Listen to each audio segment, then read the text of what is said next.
Full mark, we're here at the Stormont, signed Conor Quinn on a 3-year contract. What can we expect from the young man? Well, I expect everything from the young man. He's obviously been a world-class amateur, fought in the World Championships. He's world level now. He's only 22 years of age, 150 amateur fights, 7 times Irish champion, from boy to elite, Ulster champion. He's won everything.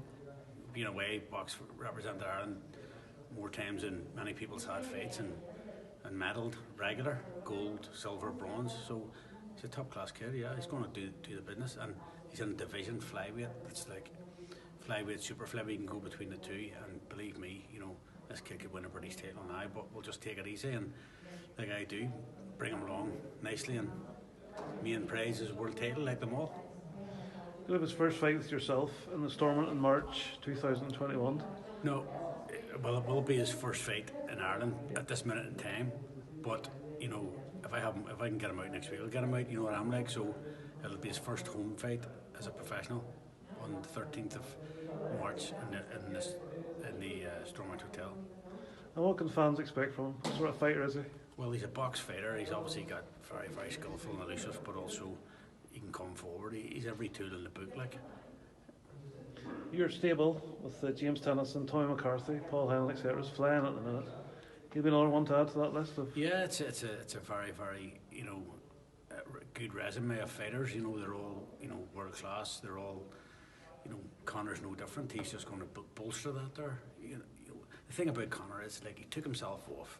20 years of age, no interest in the Olympics, no interest in. He's done all that after 150 fights. It reminds me of a young James Tennyson. That's the way he was. He gave up a great amateur career to become professional world champion and become down as one of the all-time Irish greats, and that still might happen for every one of my fighters, but it's the beginning for Conor. And if he puts 100% into preparation, you'll put 100% into getting him to where he has to go? 100%. No one needs to know, no one can question the effort that I put into my team. I have a small select team. I'm not interested in, it's lucky to get an interview with me. I'm happy to sit in the background. I get my pleasure watching the kids coming home with their belts, and buying houses, buying cars. Boxing saved my life, and hopefully, that's my thing for them.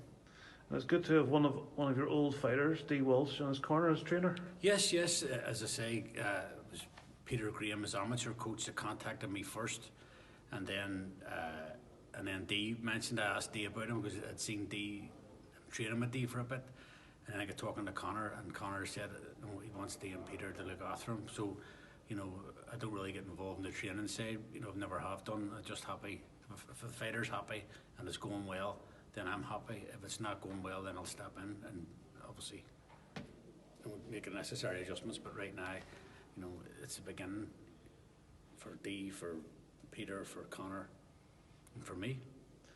We're talking about James Tennyson there. Great win for him last Friday night. Oh, it was phenomenal. What's on the radar for him? Well, Eddie wants to come back to the Odyssey.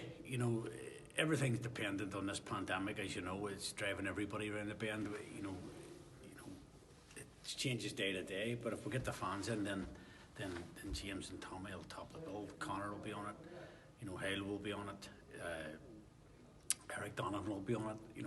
I'll make sure of that there because it's about time.